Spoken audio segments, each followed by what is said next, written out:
नाज़रीन, बड़ी इंटरेस्टिंग खबरें हैं इस वीलॉग के अंदर। वज़ीर-ए-आज़म इमरान खान साहब ने तकरीबन 1 घंटे का एक इंटरव्यू दिया है ARY न्यूज़ के ऊपर। एक और खबर जो है वो बड़ी अंदर की खबर, और वो है वज़ारत आला पंजाब के हवाले से। अपोजिशन के कैंप से जो है वो कुछ नई डेवलपमेंट्स हुई हैं, मैं वो आपके साथ शेयर करूंगा कि मामला है क्या। 3 मार्च को डी चौक के ऊपर जो है वो इकट्ठा किया जाए, ये अब ये प्लान कर रहे हैं। आर्टिकल 6 यानी गद्दारी का मुकदमा चलाने जा रहे हैं अपोजिशन के रहनुमाओं के खिलाफ। इन लोगों को गिरफ्तार कर लिया जाए।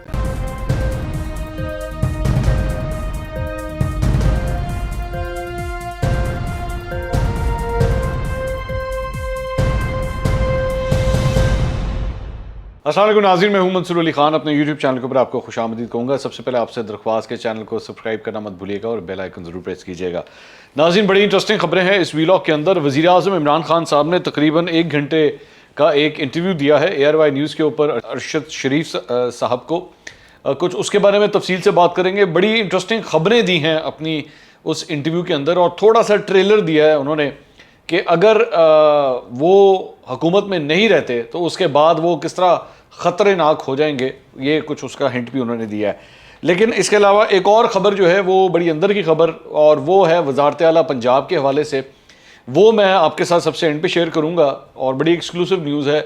और आपको ये तो पता है कि हुकूमत की तरफ से परवेज़ इलाही साहब जो है इसके कैंडिडेट हैं, लेकिन अपोजिशन के कैंप से जो है वो कुछ नई डेवलपमेंट्स हुई हैं, मैं वो आपके साथ शेयर करूँगा कि मामला है क्या। अभी एक खबर जो है वो ये है कि जो चीना ग्रुप है वो उसने ऐलान कर दिया है कि वो परवेज़ इलाही साहब को जो है वो सपोर्ट करेगा। चीना ग्रुप जो है वो ऑलरेडी वैसे भी पाकिस्तान तहरीक-ए-इंसाफ हुकूमत के काफ़ी करीब था। उनके गिले शिकवे बड़े छोटे से थे, कोई इतने सीरियस नहीं थे, तो इसलिए उन्होंने परवेज़ इलाही साहब को सपोर्ट करने का फ़ैसला किया है। मैं जो आपको खबर दूंगा वो तरीन कैंप से और अलीम कैंप से कुछ खबर आई है, और कैंडिडेट कौन हो सकता है इसके बारे में मैं आपके साथ खबर शेयर करूँगा। लेकिन सबसे पहले अरशद शरीफ साहब ने जो इंटरव्यू किया है इमरान खान साहब का, ज़रा पहले उसके ऊपर भी बात करेंगे। और इसके अलावा 3 तारीख को ये जो 3 अप्रैल आ रही है, इसके ऊपर क्या प्लान कर रही है इस वक्त पाकिस्तान तहरीक-ए-इंसाफ, कुछ उसके बारे में भी बात करते हैं। सबसे पहले ज़रा इंटरव्यू के बारे में बात कर लें। इंटरव्यू जनाब, उसके अंदर उन्होंने वही बात टीपू सुल्तान, मीर जाफ़र, मीर सादिक, गद्दारी, वो जो एक नैरेटिव स्टार्ट किया है कल से, मैंने आपको कहा था कि एक बड़ा गलत बयानिया इन्होंने स्टार्ट कर दिया कि मैं ठीक, मैं मुहब्बे वतन तो बाकी सारे गद्दार। उसी से आज ये इंटरव्यू भी उन्होंने स्टार्ट किया। साथ ही साथ उन्होंने कहा कि जनाब मेरे तो कोई ज़ाती मफादात नहीं है और मैं तो मुल्क की सलामती के लिए सब कुछ करता हूँ। अच्छा, फिर उन्होंने कहा मुझे अगस्त से पता चल गया था कि जी मेरे ख़िलाफ़ जो है ना वो कोई ना कोई कार्रवाई हो रही है, और लंदन से ये सारी बात शुरू हुई है, और लोग जो हैं वो यहाँ से लंदन जाते थे, उनसे मुलाकातें करते थे, और हुसैन हक़ानी जो है वो उनके साथ भी उनकी मुलाकात हुई, और 3 मार्च को भी उनकी कोई मुलाकात हुई। और आगे चल के उन्होंने इंटरव्यू के अंदर ये भी बताया कि जनाब यहाँ से लोग पाकिस्तान से जा रहे हैं लोग उनसे मिलने के लिए, और जाके नवाज शरीफ साहब से उनकी मुलाकातें हो रही हैं। तो मुझे पता लग गया था कि कुछ ना कुछ हो रहा है। अच्छा, मैं इसको बैठ के देख रहा था कि बेसिकली इसको ये कह रहे हैं कि लंदन में बैठ के जो थ्योरी बनाई है, लंदन में बैठ के नवाज शरीफ ये सारी साजिश बना रहा था अमरीकी सपोर्ट से। हाँ, अमरीकी सपोर्ट से, और उसके अंदर मीडिया के भी चंद एंकर्स शामिल हैं जो इस सारी प्लान का हिस्सा हैं। अच्छा, मीडिया के जो एंकर जिनके बारे में मुझे पता है, जो जाके नवाज शरीफ साहब से मिले हैं, जिनकी मुलाकातें हुई हैं, उसमें जो चंद नाम मेरे जहन में आते हैं, उसमें एक तो आदिल शाह ज़ेब साहब हैं, वो मेरे जहन में आते हैं, मेरे ख्याल में उनकी मुलाकात हुई थी। शायद सुहेल वड़ाइच साहब की भी मुलाकात हुई थी। कामरान शाहिद साहब लंदन गए हुए थे, मुझे ये कंफर्म नहीं है कि उनकी मुलाकात हुई थी कि नहीं। कुछ लोग कहते हैं शायद उनकी भी मुलाकात हुई थी। और फिलहाल मेरे जहन में और कोई नाम आ नहीं रहे कि क्योंकि नजम सेठी साहब की मेरे ख्याल में शायद लंदन में उनसे मुलाकात होती है। तो ये चंद नाम मेरे जहन में आ रहे हैं। तो मुझे नहीं पता इन्होंने एलिगेशन लगाया है ये इस तरह का कि नहीं, लेकिन ये तो वो लोग हैं जिनके बारे में मैं जानता हूँ। सियासतदान तो ऑब्वियसली जा ही रहे थे, बार बार मुस्लिम लीग नून के लोग जा रहे थे, उनकी भी मुलाकातें हो रही थी, but he was not clear कि जी किसकी बात करें, कि किससे मुलाकातें हो रही थी। अच्छा, फिर उसके बाद उन्होंने कहा कि जनाब मैं फ़ौज के खिलाफ कोई बात नहीं करूँगा, मैं फ़ौज के खिलाफ कोई बात नहीं करूँगा, और कोई भी इशू होगा उसमें पब्लिक नहीं करूँगा। एक ये उन्होंने कहा। फिर उन्होंने कहा कि जी ये नून लीग जो है, इन्होंने लिफाफा जर्नलिज्म इंट्रोड्यूस कराई, जजेस को पैसा लगाना, ये सारा कुछ जो है वो उन्होंने किया। हाँ, फिर आगे चल के आज़ाद फॉरेन पॉलिसी के हवाले से उन्होंने हिंदुस्तान की भी उन्होंने तारीफ़ की और उन्होंने कहा कि जी वो अपनी मर्ज़ी से फैसले करते हैं, उन्होंने किस ब्लॉक में जाना और किस ब्लॉक में नहीं जाना। जुल्फ़िकार अली भुट्टो जो है वो आज़ाद पॉलिसी बनाना चाहते थे और फिर उनको जो है इसी वजह से उनको जो है कत्ल करवा दिया गया। ये भी एक नया काम स्टार्ट हुआ है। 27 तारीख को भी इन्होंने कहा था। किसने कत्ल करवाया था उनको? वो कौन सी शख्सियत थी? वो बताएं ना, उसका नाम लें। वो किस इदारे का सरबराह था, उसका नाम क्यों नहीं लेते? मतलब इनडायरेक्टली क्यों अटैक कर रहे हैं? एक जगह आप कहते हैं कि जी आप इदारे के खिलाफ बात नहीं करना चाहते, फिर आप इस किस्म की बात भी कर रहे हैं, तो खुल के बोलें। और आप अपने आप को जुल्फ़िकार अली भुट्टो समझ रहे हैं? क्या आप जुल्फ़िकार अली भुट्टो हैं? हैरानगी की बात है। आगे चलें। उसके बाद हाँ, फिर उसके बाद उन्होंने जिक्र किया कि जी उसके अंदर वो जो मरासला है उसके अंदर क्या है। उन्होंने कहा जी मरासले में ये लिखा हुआ है कि हमारा मसला जो है वो इमरान खान के साथ है, डायरेक्टली इमरान खान के साथ, हुकूमत के साथ नहीं है, इमरान खान के साथ है। क्योंकि इमरान खान जो है ना वो इस किस्म के प्लान बनाता है और इमरान खान का ये फैसला था कि उसने रशिया जाना है, जबकि मैंने नहीं किया, मैंने ऐसी कोई बात नहीं की, मैंने तो सबसे बात की थी और उसके बाद मैंने रशिया का हमारा प्लान बना था। और उसमें ये कहा है कि जी अगर इमरान खान जो है वो वोट ऑफ नो कॉन्फिडेंस से अलग हो जाता है तो फिर हम ये सारी गलतियां जो है वो माफ़ कर देंगे and then we can start working with the next government. अब मैं इसके ऊपर पहले भी एक बात कह चुका हूं कि मेरे भाई ये कोई अनहोनी बात नहीं है। मैं आपको इसकी एग्जांपल दे देता हूं, मैं आपको एग्जांपल देता हूं। आप मुझे एक बात बताएं, भारत के अंदर नरेंद्र मोदी है इस वक्त, ठीक है? नरेंद्र मोदी के साथ हमारे बिल्कुल कोई ताल्लुकात नहीं है, बिल्कुल डेड एंड के ऊपर पहुंचे हुए ना, बोले हमारा कोई वर्किंग रिलेशनशिप नहीं है। क्या आज हम ये कह सकते हैं कि नहीं कह सकते कि कल को अगर वहां पे कांग्रेस की गवर्नमेंट आ गई या राहुल गांधी आ गया तो शायद हमारा एक बेहतर वर्किंग रिलेशनशिप भारत के साथ बन सके? क्या आप ये कह सकते हैं कि नहीं कह सकते? अगर आप ये कह सकते हैं, मैं एग्जांपल दे रहा हूं, अगर आप कह सकते हैं तो इसका क्या मतलब है? इसका मतलब है कि हम नरेंद्र मोदी की गवर्नमेंट हटाना चाहते हैं वहां से और हम चाहते हैं कि राहुल गांधी आ जाए। हर हुकूमत की एक प्रेफरेंस होती है। डोनाल्ड ट्रंप के साथ आपकी काफी बनती थी क्योंकि लोग कहते हैं, तजियाकार कहते हैं कि आप और डोनाल्ड ट्रंप एक जैसी लोग हैं। और अभी आगे चल के मैं एक और एग्जांपल देने लगा हूं, उससे भी पता लगता है कि शायद आप दोनों वाकई एक जैसे लोग हैं। तो आपकी दोनों की बनती थी और जो बाइडेन आया उसकी नहीं बनती है आपके साथ। जो बाइडेन आपको पसंद नहीं करता, वो आपको फोन नहीं करता, तो ऑब्वियसली अब उस हुकूमत की प्रायोरिटी बदल चुकी है। जो बाइडेन का माजी के अंदर आसिफ अली जरदारी से एक रिलेशनशिप रहा है, यह हकीकत है। वो उस वक्त ओबामा का वाइस प्रेसिडेंट होता था, तब से उनका आपस का रिलेशनशिप है। वो आपको नहीं पसंद करता भाई, वो आपको नहीं पसंद करता, तो वो अमेरिकी हुकूमत आपके साथ नहीं काम करना चाहती। अब आप ये कहें कि जी ये क्या बात हुई, अगलों के साथ क्यों काम करना चाहते हैं, मेरे साथ क्यों नहीं करते? भाई वो आप नहीं पसंद उनको। इस दुनिया के अंदर बहुत से लोगों की तरह अमरीकियों को भी आप नहीं पसंद, अमरीकी भी आपको पसंद नहीं करते। आप कहते हैं कि जी मैंने अमेरिका भी देखा है, मैंने मगरब भी देखा है, मैंने ये भी देखा है, वो भी देखा है। भाई वो नहीं पसंद करते आपको। आपका यू टर्न लेने का मसला, आपका spur of the moment decision लेने का तरीकाकार, बहुत सी चीजें हैं आपकी पर्सनालिटी के अंदर जो वो नहीं पसंद करते। हाँ, अगर अब आप इसको ये बना लें कि जी मैं इमरान खान और मैं देखें मैं इस्लामी दुनिया का लीडर, तो मैं वो अपे लीडर, मतलब ये वही अपे लीडर बने ने, तो जी मैं लीडर, तो जी मुझे इस वजह से अमेरिका पसंद नहीं करता।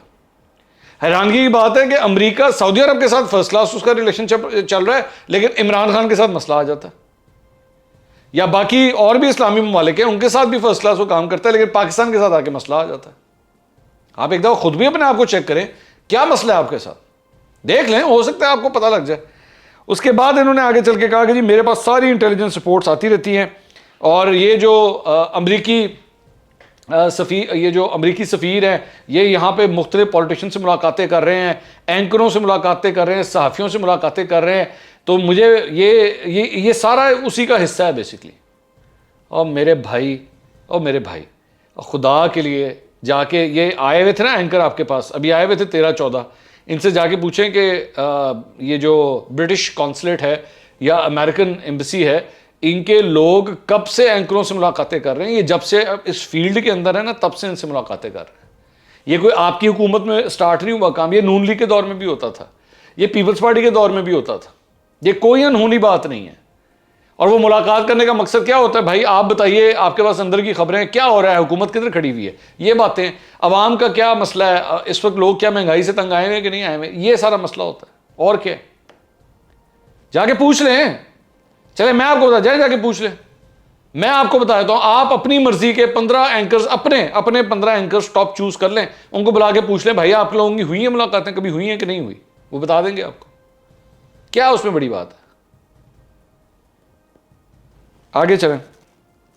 फिर उन्होंने कहा कि जनाब वो करेक्टर असैसिनेशन जो है वो ये नून लीग का वतीरा है कि वो करेक्टर असैसिनेशन मेरी शुरू कर देंगे, मेरी वाइफ की कर रहे हैं, उनकी सहेली हैं फरा, उनकी करेक्टर असैसिनेशन। इमरान खान साहब आप करेक्टर असैसिनेशन के बारे में बात कर रहे हैं, पाकिस्तान तहरीक इंसाफ का चेयरमैन करेक्टर असैसिनेशन के बारे में बात कर रहा है। आपकी पार्टी इस बारे में मशहूर है कि जिस तरह करेक्टर असैसिनेशन आपने अपने मुखालिफ सियासी मुखालिफिन की और एंकर्स की और सहाफ़ियों की जिस तरह आप लोगों ने की है, और उसमें ख़वातीन भी शामिल थी, जिस तरह आप लोगों ने की हैं, पाकिस्तान के अंदर तारीख में याद रखा जाएगा। मैं ये नहीं कहता इसका मतलब है कि जी फर्स्ट लेडी के साथ या उनकी सहेली के साथ जो है वो ऐसा होना चाहिए, बिल्कुल उनके साथ नहीं होना चाहिए, लेकिन आप इस पे शिकायत करते हुए बड़े अजीब लगते हैं इमरान खान साहब, बहुत अजीब लगते हैं आप। फिर उसके बाद उन्होंने कहा कि जनाब पेट्रोल कि अब ये कैसे करेंगे पेट्रोल सस्ता, बताएं। सारी बात है, इंटरनेशनल ऑयल प्राइसेस हैं, आपको भी पता है, अगलों को भी पता है, हमें भी पता है कि आपको इंटरनेशनल ऑयल प्राइसेस के साथ ही चलना पड़ता है। तो वो किस तरह कम करेंगे, कर ही नहीं सकते, कोई पॉसिबल ही नहीं, कोई फॉर्मूला ही नहीं है। अच्छा, फिर उन्होंने कहा जी मैं शहबाज शरीफ से बात नहीं कर सकता। हाँ, फिर उन्होंने तड़ी लगाई जी सोशल मीडिया का दौर है, हम इन सबको जो है गद्दार और ज़मीर फरोशों को बेनकाब करेंगे। और हाँ, आगे बढ़ा जो इंपॉर्टेंट बात उन्होंने की, उन्होंने कहा जी मेरा और फौज का आइडियल रिलेशनशिप है, मैंने इनके खिलाफ कुछ नहीं किया था। जनरल फैज़ का जिक्र उन्होंने किया, उन्होंने कहा कि जी मेरा पर्सपेक्टिव ये था कि जी वही मैं इसमें पहले भी बात कर चुका हूँ कि जी मेरा पर्सपेक्टिव ये था कि ये अभी सर्दियाँ आ रही हैं और अफगानिस्तान का जो मसला है, तो अभी हमें जनरल फैज़ को तब्दील नहीं करना चाहिए, और जो इंस्टीट्यूशन था उसका मानना ये था कि नहीं उससे कोई फ़र्क नहीं पड़ता। तो ये हमारे दरमियान जो है ये एक डिफरेंस ऑफ ओपिनियन था। बाकी उन्होंने कहा कि मैंने अभी तक अपने जहन में नहीं बनाया कि जी मैंने अगला आर्मी चीफ किसको बनाना है, ये कोई ऐसी कोई बात ही नहीं है, और जनरल बाजवा को डी नोटिफाई करने के हवाले से कोई ऐसी बात नहीं है, ये उन्होंने कहा। अच्छा, फिर इंटरेस्टिंगली एक उन्होंने एग्जाम्पल दी, उन्होंने कहा मैं पता नहीं किसकी वो बात कर रहे थे कि मैं वो किसी फ़लाँ हुक्मरान के पास गया और बड़ा खूबसूरत उसका घर था, तो उसने कहा कि उस बंदे ने इनको बताया कि नहीं मैं वहाँ नहीं रहता, ये मैं अपने फ्लैट में रहता हूँ ताकि मुझे पता हो कि मैंने यहीं आके रहना है, मैंने हमेशा यहीं पे रहना है, तो मैंने कहीं पे नहीं जाना, तो इसीलिए मैं भी अपने घर में रहता हूँ। अच्छा, वो फ्लैट च रहता है, 300 कनाल के घर रहते हैं, मतलब दोनों का फ़र्क देखें। तो इमरान खान साहब आप भी 300 कनाल का घर छोड़े फ्लैट में रहना शुरू करें ना, अजीब बात है। मतलब क्या एग्जाम्पल दिया आपने। फिर आगे चल के उसके बाद उन्होंने कहा हाँ, अब ढके छुपे अल्फाज में उन्होंने उनसे सवाल किया गया एहतसाब के हवाले से। तो एहतसाब के हवाले से उन्होंने कहा कि मुझे सबसे ज़्यादा दुख है कि मैं एहतसाब का अमल जो है वो कंप्लीट नहीं कर सका, और इसे जानबूझ के डिस्टर्ब किया गया, डील्स के तहत बचाया गया। सवाल उनसे किया गया कि जी क्या कोई कमीशन भी लिया गया, तो उन्होंने कहा कि जानबूझ के इस पर टाइम लिया गया और हम बेबस बैठे हुए थे। अब मेरा सवाल ये है, आप क्यों बेबस बैठे हुए थे, और किसने डील करके जो है इनको बाहर भिजवाया नवाज शरीफ को, क्योंकि ये इसका जिक्र इमरान खान साहब ने किया है, किसने किया ये सब कुछ, नाम क्यों नहीं लेते, नाम लें। जब इतना सच बोल रहे हैं, इतना कुछ कहना चाह रहे हैं आप, तो खुल के बोले ना, बोलते क्यों नहीं फिर। मुझे अच्छी तरह याद है कि आपके करीबी जो सहाफ़ी थे, उन्होंने जब नवाज शरीफ बाहर गया था तो उस वक्त ये बयानिया दिया था कि इस्टेब्लिशमेंट के साथ डील हुई है और इस्टेब्लिशमेंट ने इनको बाहर भिजवाया। तो नाम लें ताकि कौम को पता लगे कि किसने क्या किया। आप नाम क्यों नहीं लेते, हैरानगी की बात है, आधी बात करते हैं। फिर एक और जो सबसे इंपॉर्टेंट बात उन्होंने कही कि जी इस्टेब्लिशमेंट ने मुझे ऑप्शन दी कि जी 3 ऑप्शन हैं आपके पास, एक या तो आप रिज़ाइन कर दें, 2 कि वोट ऑफ नो कॉन्फिडेंस जो है उसको आगे जाने दें, और 3 कि आप अर्ली इलेक्शंस जो हैं वो करवा दें। तो उन्होंने कहा कि मैंने साफ साफ इनको कह दिया जी रिज़ाइन तो मैं नहीं करूँगा, अर्ली इलेक्शंस के ऊपर बात हो सकती है, और वो मैं अभी भी करने को तैयार हूँ कि अगर हम ये वोट ऑफ कॉन्फिडेंस जीत गए तो फिर मुझे अर्ली इलेक्शंस कराने में कोई मसला नहीं। लेकिन ऑब्वियसली इसके ऊपर खबर आ चुकी है कि इन्होंने ऑफर की थी, लेकिन अगलों ने मना कर दिया कि जी हम आपके साथ किसी किस्म की कोई डील नहीं करेंगे। तो आज अपने इस इंटरव्यू के जरिए जो है उन्होंने ये चीज़ भी कम से कम क्लियर कर दी। तो ये तो हो गया इंटरव्यू का मामला। दूसरी बात यह है कि पाकिस्तान तहरीक इंसाफ ने एक नया सिलसिला शुरू किया है और वो ये है कि जी 3 मार्च को डी चौक के ऊपर जो है वो इकट्ठा किया जाए। तो बेसिकली और इस सिलसिले में उन्होंने ट्रेंड्स भी चलाना शुरू कर दिए हैं, ये अब ये प्लान कर रहे हैं। और एक और खबर ये आई है कि जियो के ऊपर ये खबर भी बल्कि नशर हुई कि ये आर्टिकल 6 यानी गद्दारी का मुकदमा चलाने चाह रहे हैं अपोजिशन के रहनुमाओं के खिलाफ कि जी आप लोगों ने बैरूनी ताकतों के साथ मिलकर एक इलेक्टेड गवर्नमेंट को गिराने की कोशिश की है। तो इस सिलसिले में आर्टिकल 6 के तहत गद्दारी का मुकदमा इनके ऊपर चला के इन लोगों को गिरफ्तार कर लिया जाए। और फवाद चौधरी साहब जो हैं आज से उन्होंने गालबन वजारत कानून की जिम्मेदारियां संभाल ली हैं, क्योंकि पहले तो ये फ़रूक नसीम साहब के पास था, वो MQM से ताल्लुक़ रखते थे तो वो अलग हो गए। तो अब ये जिम्मेदारी फवाद चौधरी साहब के पास आ गई है और इनकी अपनी हुकूमत के अंदर लोगों को समझा रहे हैं कि इस तरह की हरकत मत कीजिएगा, क्योंकि अगर आपने ये सब कुछ करने की कोशिश की तो एक केओस जो है वो स्टार्ट हो जाएगा। और जिस तरह की ये बातें कर रहे हैं, ये टिपिकल फैशिस्ट किस्म की इनकी ज़हनियत है कि जी इन लोगों के अगेंस्ट आर्टिकल 6 की जो है वो कार्रवाई की जाए और उसके अंदर मोस्ट प्रॉब्ली जो मीडिया से ताल्लुक़ रखने वाले लोग हैं जो इनकी मुखालफत करते हैं ये उनको भी बीच में रगड़ देंगे, क्योंकि इन्होंने कहा है कि जी आर्टिकल 6 ये इस सारे प्लान के अंदर मीडिया के भी चंद लोग जो हैं वो शामिल हैं, तो मोस्ट प्रॉब्ली ये उनके अगेंस्ट भी जो है वो सारे कुछ करवा के तो उनको भी जेलों के अंदर डालने का प्लान बना रहे हैं। तो इस हवाले से चाहे गोइयाँ इस वक्त इस्लामाबाद के अंदर चल रही हैं कि अगले 24 से 48 घंटे के अंदर जो है वो इस फॉर्मूले के ऊपर जो है कोई काम हो सकता है। अच्छा, दूसरी बात ये कि ये जो डी चौक पे इकट्ठा करने का इरादा है ये बेसिकली वो ही हरकत है जो डोनाल्ड ट्रंप ने की थी जब वॉशिंगटन के अंदर दंगे स्टार्ट करवा दिए थे इसने। तो बेसिकली मेरा ख्याल में इमरान खान साहब भी कुछ इसी किस्म का प्लान इस्लामाबाद के हवाले से भी करने का इरादा रखते हैं। एनीवेज, ये अब तक की अपडेट्स थी। एक और खबर जो आई है, अब मुझे नहीं पता आप ये वीलॉग कब तक देख रहे हैं, लेकिन इस वक्त 9:15 बजे में रात के अभी तक अपोजिशन की जानिब से अगला वज़ीर आला पंजाब का कैंडिडेट अपोजिशन का कौन होगा ये फाइनल नहीं हुआ है 9:15 बजे तक। शहबाज शरीफ साहब ने जियो के ऊपर इंटरव्यू दिया, लेकिन उन्होंने कहा कि जी अभी तक हमने फाइनल नहीं किया। मुस्लिम लीग नून की जानिब से ये कहा जा रहा था कि जी हमजा शहबाज इसके कैंडिडेट होंगे, लेकिन मैंने अपने पिछले वीलॉग में भी बात कही थी कि ये बड़ा एक अजीब बात होगी कि ऊपर वालिद साहब PM और नीचे बेटा CM, और दोनों जो हैं वो इस वक्त जमानत पे हैं मनी लॉन्ड्रिंग के केस के अंदर। तो मेरी इतला ये है, मैं आपको खबर दे देता हूं, मेरी इतला ये है कि पाकिस्तान पीपल्स पार्टी की जानिब से जरदारी साहब की जानिब से